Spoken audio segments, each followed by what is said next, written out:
안녕하십니까. 청소년 상담사 상급 기출문제풀이 들어갑니다. 이번 시간에 제1과목 필수 과목인 발달심리에 대한 전반부 문제풀이 하도록 하겠습니다. 1번부터 13번 문제까지가 전반부, 14번부터 25번 문제까지 12문제가 후반부가 되겠습니다. 전반부가 조금 후반부보다는 좀 어렵습니다. 총평을 하자면 말 그대로 발달에 대한 문제를 좀 많이 출제했습니다. 그래서 여러분들이 인간의 발달 단계에 있는데 그 발달 단계에 해당되는 부분들을 좀 잘 기억해 주시고 특별히 피아제 인지 발달 단계 그러한 것들이 좀 많이 출제가 됐어요. 그래서 그런 부분들이 좀 관심을 가져야 되는 부분이다 라고 말씀드릴 수 있겠습니다. 그리고 난이도는 잘 조절된 것 같습니다. 쉬운 문제도 많이 보이고요.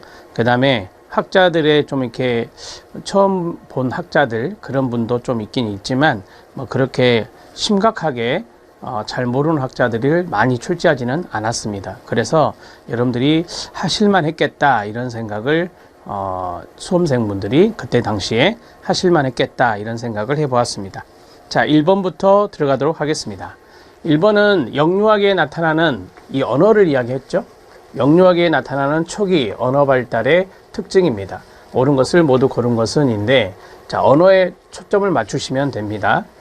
자, 첫 번째가 수용 언어입니다. 두 번째가 표현 언어인데요. 어떤 게 먼저 발달할까요? 네, 수용 언어가 더 먼저 발달합니다.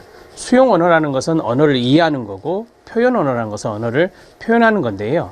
자, 쉽게 말하면 이해가 표현보다 더 빨리 발달한다 이렇게 정리할 수 있습니다. 이게 수용 언어고 이게 표현 언어다 이렇게 정리할 수 있어요. 정확한 개월수는 해설에 나와 있는 대로 이해하시면 되는데요. 수용 언어는 8개월에서 여기다 쓰겠습니다. 8개월에서 생후 12개월이고요. 자, 표현 언어는 13개월부터 이루어진다 이렇게 말을 해요. 그래서 이게 더 이해가 빠르다 이렇게 보시면 되겠습니다. 맞고요. 그 다음에 일어문 단계, 그러니까 하나의 단어를 쓰는 단계에서 전보식 언어가 나타난다. 전보식 언어는 여러분들이 알다시피 전보를 보낼 때 중요한 단어만 탁탁 보내는 거잖아요. 이게 두 언어 단계 때 일어납니다. 두 언어 단계 때 일어난다. 자, 핵심적인 단어 두 언어를 써서 표현을 하는 것이 바로 전보식 언어라고 이야기하거든요. 일어문 단계가 아니라, 자, 뭐 여러분 해설해 보시면 그 오답노트에 보시면 엄마빵, 그 다음에 사탕 여기, 이모 이뻐, 아빠 옷 이렇게 중요한 단어만 두 단어를 써서 전보식 전달을 한다 이렇게 보시면 되겠습니다. 그것을 전보식 언어라 이렇게 말합니다.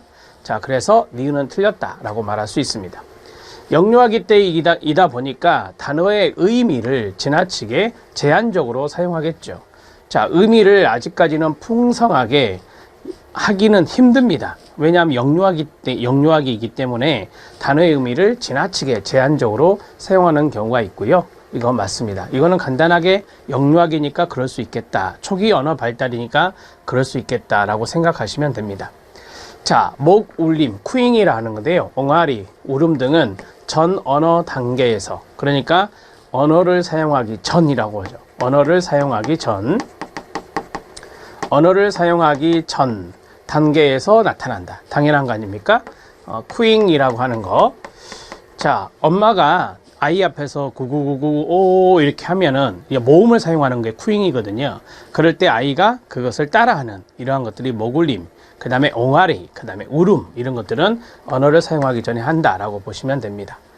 자, 레는버그라는 분이 나왔는데 이분은 신경 쓰지 마시고요. 여기에 포인트를 주시면 됩니다. 인간은 언어 습득 장치를 가지고 태어난다. 선천적으로 언어 습득 장치가 있다. 이건 제가 말씀을 드렸던 이론에서도 촘스키입니다. 촘스키라는 분이 바로 이제 태어나면서부터 언어 습득 장치를 가지고 태어난다고 이야기했던 분이죠. 그래서 레너버그라는 분은 아니다 이렇게 정리하시면 됩니다. 자, 기억과 디귿과 리을 답은 3번이 답이 됩니다. 언어 발달에 대한 문제가 나왔네요. 언어 발달에 대한 문제는 좀 드물어요. 자주 나오는 것은 아니지만 이런 것들을 좀 많이 기출문제 보면서 언어와 연관된 것들이 어떻게 나왔었는지 확인해 주시기 바랍니다.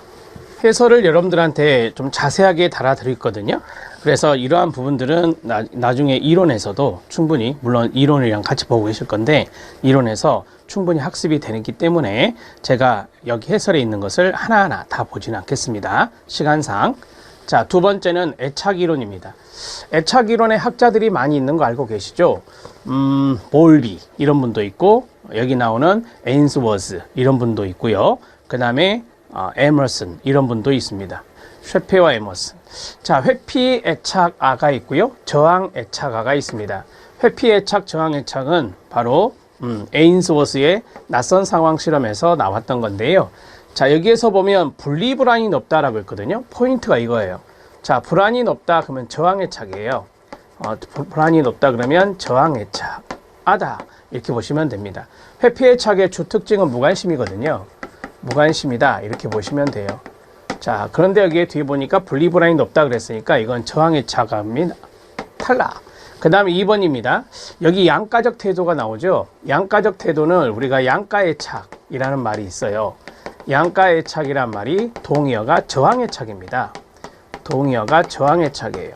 왜 양가라는 말을 썼냐면 저항이라는 것과 플러스 집착이란 게 같이 나타납니다. 그래서 우리가 양가라는 말을 쓰는 거예요. 그래서 저항의 착아는 주 양육자에게 양가적 태도를 보인다. 맞습니다. 양가의 착이 저항의 착과 동의어라는 걸 알면 쉬워집니다. 그 다음에 낯선 상황 실험이 있죠. 낯선 상황 실험을 했던 분은 이분입니다. 에인스워스예요. 그래서 낯선 상황 실험을 고안해서 애착을 측정해서 볼비가 아니라, 자, 에인스워스가 했는데 여기에서 안정 애착, 그 다음에 1번, 2번에 있었던 불안정 저항 애착, 불안정 회피부터 쓸까요? 자, 불안정 회피 애착, 그 다음에 불안정 저항 애착. 자, 이런 것으로 구분을 했죠. 하나, 둘, 셋, 세 가지로 구분한 것이 바로 에인스워스다 이렇게 말할 수 있습니다. 이 두 가지가 같이 나타나는 것을 뭐라고 하죠? 네, 혼란 애착이라 하죠. 혼란 애착. 자, 이 혼란 애착은 두 가지가, 이게 동그라미 1, 이게 동그라미 2일 때 동그라미 1과 2가 같이 나타나는 것을 우리가 혼란 애착이라 합니다.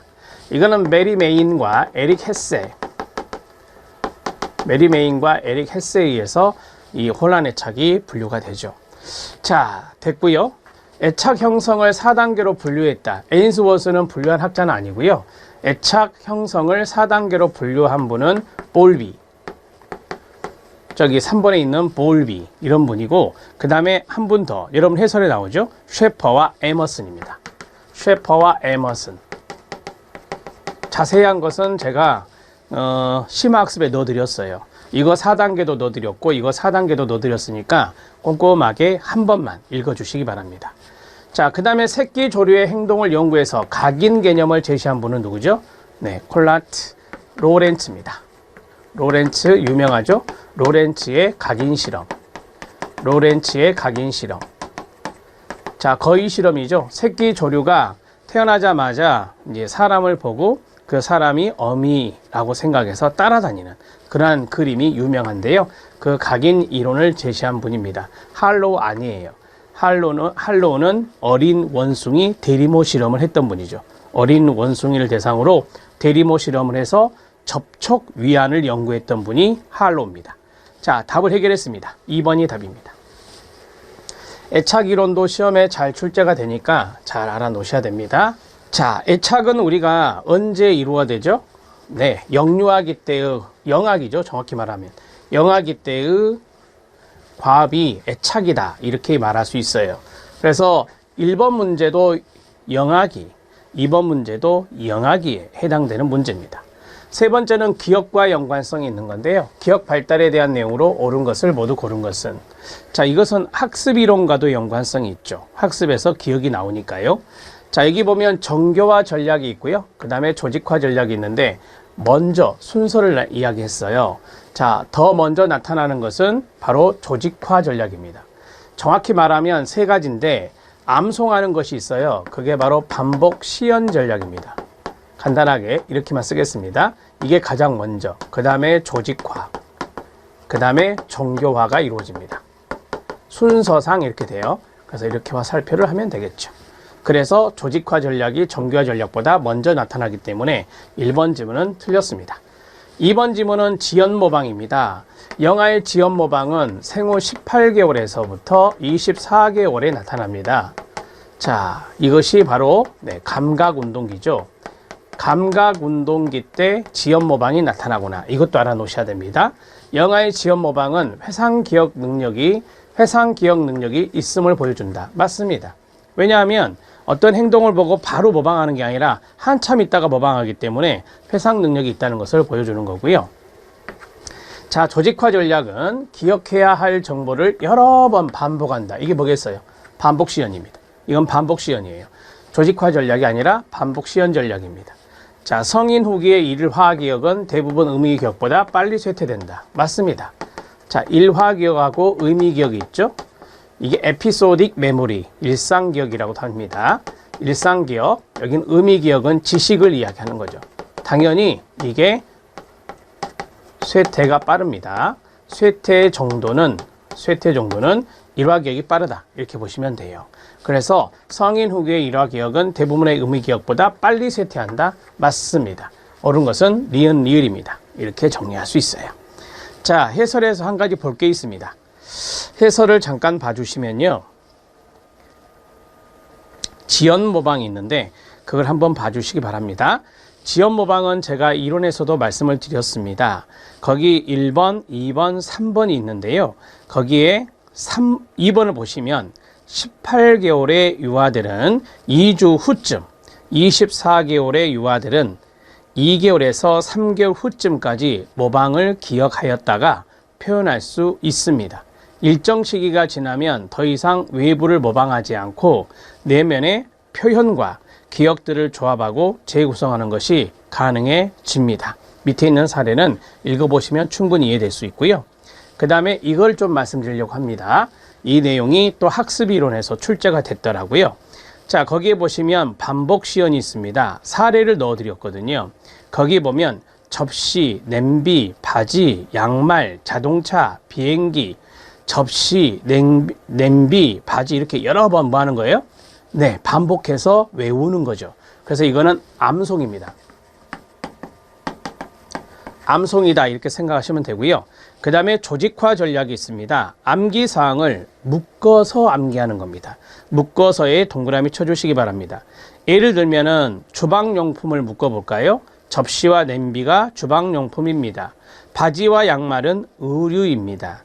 그 다음에 자동차, 비행기는 교통수단이죠. 이런 식으로 묶어서 외우는 것을 우리는 무엇이라 한다?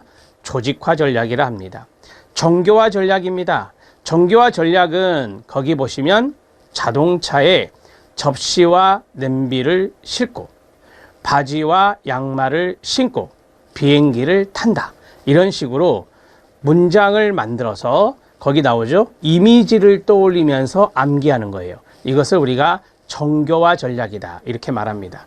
그래서 순서를 어느 정도는 아시겠죠? 이것을 잘 기억해 놓으세요. 답은 3번이 답이 됩니다. 자, 4번 문제 들어가겠습니다. 4번 문제는 신생아 발바닥 바발 이렇게 외우시면 된다고 말씀드렸죠. 이런 문제는 쉬운 거예요. 이런 문제는 쉬운 거죠. 그래서 답은 5번 바빈스키 반사. 발바닥을 간지럽히면 발가락을 벌렸다가 오므린다 라고 해요. 발가락을 벌렸다가 오므리는 것을 손으로 해보면 이렇게 하는 거예요. 이렇게 하는 거예요. 그래서 편다, 펴고 오므린다, 펴고 오므린다 이렇게도 말할 수 있죠. 원래 성인들은 이거 원시반사라 소멸되거든요. 원래 성인들은 발바닥을 간지럽히면 펴고 오므리는 게 아니라 바로 오므립니다. 이것은 소멸되는 원시반사입니다. 원시반사다 이렇게 알고 계시죠? 걷기반사, 파악반사, 모로반사. 자, 1번, 2번, 3번, 5번은 원시반사입니다. 이거 다 소멸되는 원시반사고요. 자, 네 번째 근원반사가 있습니다. 이건 저찾기반사입니다. 저찾기반사, 탐색반사라고도 하죠. 유사어로 탐색반사라고도 하는데, 자, 이것은 생존반사입니다. 이것은 생존반사로서 소멸되지 않습니다. 이렇게 정리하시면 돼요. 이 녀석은 소멸되는 거고요. 자, 모로 반사가 있는데 나머지는 다 아시죠? 이 파악 반사는 쥐기 반사라고 합니다. 파악 반사는 쥐기 반사. 쥐기 반사라고 하고요. 자, 모로 반사는 움츠림 반사라고 하죠. 경악, 즉 깜짝 놀랄 만큼 큰 소리가 있을 때 몸을 움츠리는 움츠림 반사. 움츠림 반사가 여기에 들어갑니다. 큰 소리에 놀란다 그래서 경악 반사라고도 하는데요. 이게 모로 반사다. 이렇게 간단하게 말씀드리겠습니다. 답은 5번입니다. 자, 5번 문제 들어갑니다. 5번 문제는 피아제 문제 나왔죠. 구체적 조작기에 관한 내용으로 옳은 것은. 이것도 쉬운 문제 패턴에 들어가죠. 자, 보존 개념 획득하는 거 맞습니까? 네, 맞습니다. 답은 1번이고요. 비가역적 사고를 한다, 물알론적 사고를 한다, 자아중심성이 확장된다, 분류와 서열화를 할 수 없다. 요 네 가지 모두 다 전조작기 때 일어나는 겁니다. 전조작기 때의 특징이다. 자, 이 정도는 여러분들이 충분히 할 수 있죠. 자, 분류화와 서열화가 있어요. 이 두 가지. 이걸 유목화라고도 하는데요. 자, 이 분류화와 서열화가 획득되는 것은 언제죠? 네, 이것이 바로 구체적 조작기 때 획득된다. 구체적 조작기 때 획득된다. 이렇게 말씀드렸습니다. 답은 1번입니다. 자, 6번 문제 들어갑니다. 6번 문제는 복수 정답이 됐는데요. 다음에 해당되는 신체, 운동 발달의 원리는 무엇이냐라고 했어요. 자, 뒤집기에서 머리 들기, 머리는 두, 배밀이 내발기기, 짚고 일어나기, 걷기, 두 다리로 걷는 거죠. 미. 그래서 두미, 머리에서 상부에서 하부, 상부에서 하부, 순서상의 두미 발달이라고 말할 수 있죠. 처음에 가다만 발표할 때는 3번으로 발표를 했습니다. 그런데 우리가 이런 발달이 이루어질 때 협응 과정에 의해서 이루어지는 것이에요. 그래서 협응 발달이라는 것도 여기 포함되어 있기 때문에 답은 두 가지가 된다. 이렇게 말할 수 있습니다.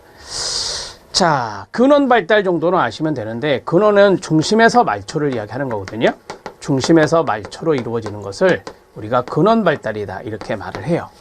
자, 여러분 해설에 각주가 하나 붙었습니다. 그 각주를 잠깐 봐주시기 바랍니다. 협응이라는 각주가 있는데 그걸 한번 같이 읽어보세요. 이거 생각하면서 시작. 운동과 관련하여 여러 신체적 움직임이 원활하고 효율적으로 사용하는 것을 말하는데, 신체를 사용하여 신체를 움직이면서 조절하는 능력을 협응이라고 합니다. 다 신체를 움직이는 거잖아요. 뒤집는 거나 머리를 드는 거나 배를 미는 거나 네 발로 기는 거나 짚고 일어나는 거나 걷는 거나 이게 다 신체의 움직임인데요. 신체를 움직이면서 이것을 조절하는 그러한 능력을 협응이라고 이야기합니다. 그래서 이러한 부분들이 바로 여기에 있는 신체 운동 발달의 원리, 이렇게 이야기할 수 있겠습니다. 제가 이것을 보면서 여기 보면 운동 발달이라는 게 있잖아요. 이 운동 발달은 협응이 이루어져야 되거든요. 운동 발달은 협응이 이루어져야 돼요. 예를 들어서 내가 무엇인가를 보고 이렇게 잡잖아요. 이게 이 자체가 운동이거든요. 이게 협응이잖아요. 시각, 운동, 협응, 비주얼, 모터, 협응, 시각, 운동, 협응 이런 거예요. 그래서 운동 발달의 원리까지 들어가 있어서 이런 것들이 신체의 움직임과 연관성이 있는 협응 발달과 연관성이 있어서 복수 정답이 됐구나, 이렇게 생각하시면 될 것 같습니다. 이해되셨죠? 네, 이거는 이해만 하시면 되는 거니까요. 자, 답은 3번, 5번 두 가지로 처리합니다.